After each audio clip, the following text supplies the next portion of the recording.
قرآني نبض حياتي، قرآني طهر ذاتي، قرآني عصمة أمري، قرآني طوق نجاتي. إن القرآن لنور يتفجر في جنباتي، يرفعني عند مليك الخلق لأعلى الدرجات. السلام علیکم ورحمۃ اللہ وبرکاتہ. بسم اللہ الرحمن الرحیم. الحمد للہ وحدہ والصلاة والسلام على من لا نبی بعدہ. اما بعد، رب اشرح لی صدری ویسر لی امری واحلل عقدۃ من لسانی یفقہوا قولی. شروع کرتی ہوں اللہ کے نام سے جو بڑا مہربان نہایت رحم کرنے والا ہے. انشاءاللہ آج کے درس نمبر 83 میں سورۃ النبأ آیت نمبر 1 سے آیت نمبر 8 تک کی شرح اور ترجمہ سماعت فرمائیں گے. تو شروع کرتے ہیں. اعوذ باللہ من الشیطان الرجیم. بسم اللہ الرحمن الرحیم. عم یتساءلون. کلمت عم میں یہاں شروعات میں حرف العین ہے. عین کو ہم حلق کے درمیان والی حصے سے ادا کریں گے. پھر میم پہ تشدید ہے تو 2 حرف کے برابر ہمیں میم کو پڑھنا ہے کیونکہ تشدید کی اصلیت 2 حرف ہے.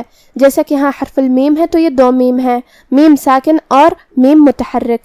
کلمت یتساءلون میں یہاں مد ہے. یہ مد واجب متصل ہے.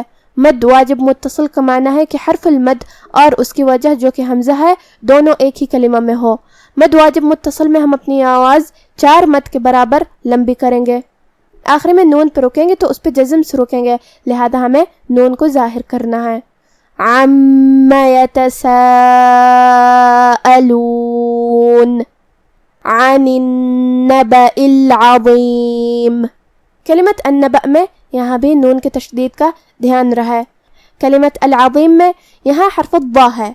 با کی ادائیگی زبان کے سر اور اوپر والے دانتوں کے اندرونی کناروں سے ہے.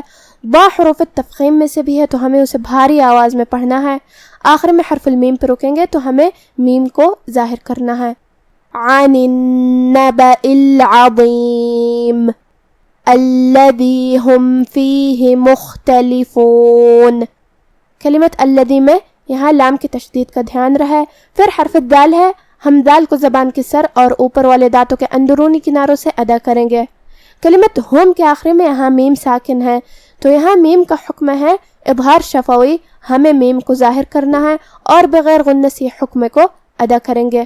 کلمت مختلفون میں یہاں حرف الخاء کو ہم حلق کے اوپر والے حصے سے ادا کریں گے. خاء حروف تفخیم میں سے بھی ہے تو ہمیں اسے بھاری آواز میں پڑھنا ہے اور جو کہ اس پہ جزم ہے تو ہمیں خاء کو ظاہر کرنا ہے. آخر میں حرف النون پہ رکیں گے تو اس پہ جزم سے رکیں گے تو ہم حرف النون کو ظاہر کریں گے.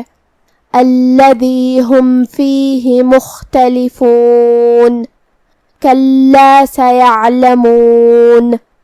کلمت کلا میں یہاں لام کی تشدید کا دھیان رہے. کلمت سیعلمون میں یہاں ہم حرف العین کو حلق کے درمیان والی حصے سے ادا کریں گے اور جو کہ اس پہ جزم ہے تو ہمیں حرف العین کو ظاہر کرنا ہے.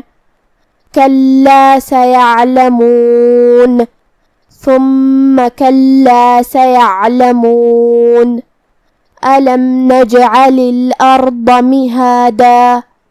کلمت علم میں یہاں شروعات میں حمزہ ہے تو ہمیں حمزہ کو ظاہر کرنا ہے جو کہ اس پہ اور حرف اللام پہ زبر ہے تو ہم یہ دونوں حرکات کو ظاہر کریں گے. آخر میں میم ساکن ہے تو یہاں بھی میم کا حکم ہے اظہار شفوی، لہذا اس کا دھیان رہے. کلمت نجعل میں یہاں جیم ہے اور اس پہ جزم ہے تو یہاں جیم کا حکم ہے قلقلہ. قلقلہ کا معنی ہے حرف ساکن کو ہلانا، لہذا ہمیں جیم کو ہلاتے ہوئے یہ کلمہ کو پڑھنا ہے. نجعلی. آخر میں لام ہے اور اس کے نیچے زیر ہے تو ہم حرف اللام کو ظاہر کریں گے اور اسے زیر سے ادا کریں گے. کلمت الارض میں یہاں را پہ جزم ہے تو را کا حکم ہے تفخیم، مطلب ہم را کو بھاری آواز میں پڑھیں گے کیونکہ اس سے پہلے والے حرف پہ مطلب الف پہ زبر ہے. یہاں حرف الضاد ہے. ضاد کی ادائیگی زبان کی کروٹ اور اوپر کے دانتوں کی جڑ سے ہے. ضاد بھی حروف تفخیم میں سے ہے تو ہمیں اسے منہ پھلا کے بھاری آواز میں پڑھنا ہے. کلمت مہادہ میں ہا کے بعد کھڑا زبر ہے تو یہاں مد الف ہوا. ہم اپنی آواز 2 مد کے برابر لمبی کریں گے.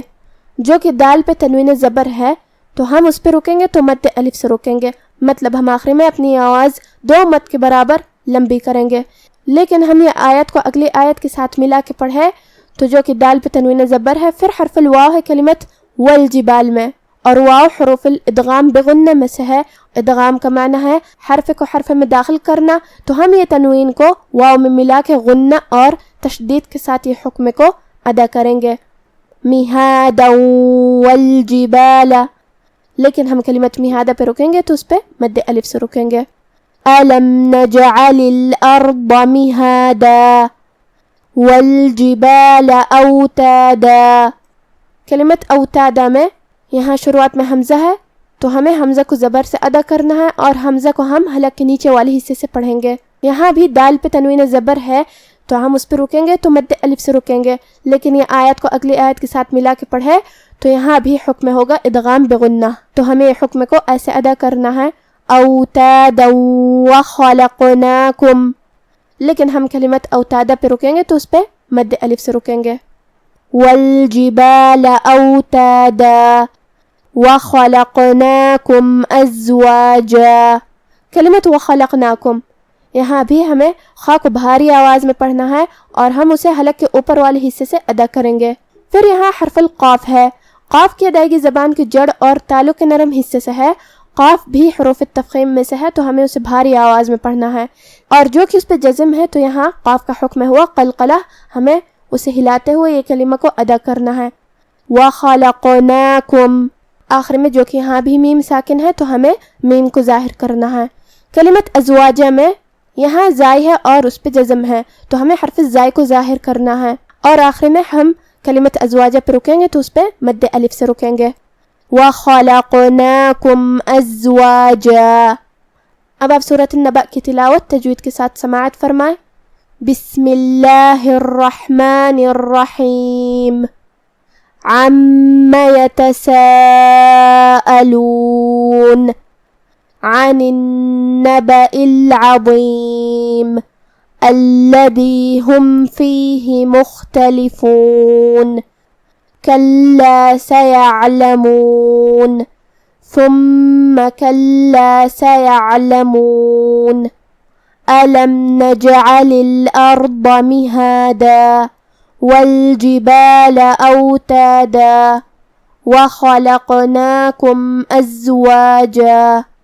یہ لوگ کس چیز کی نسبت ایک دوسرے سے پوچھتے ہیں؟ کیا اس بڑی خبر کی نسبت جس میں یہ اختلاف کر رہے ہیں؟ دیکھو یہ عنقریب جان لیں گے. پھر دیکھو یہ عنقریب جان لیں گے. کیا ہم نے زمین کو بچھونا نہیں بنایا اور پہاڑوں کو اس کی میخیں نہیں ٹھہرایا, اور ہم نے تم کو جوڑا جوڑا پیدا کیا. آج کا ہمارا درس یہیں ختم ہوتا ہے. سبحانک اللہم و بحمدک, اشہد ان لا الہ الا انت, استغفرک و اتوب الیک. والسلام علیکم ورحمۃ اللہ وبرکاتہ.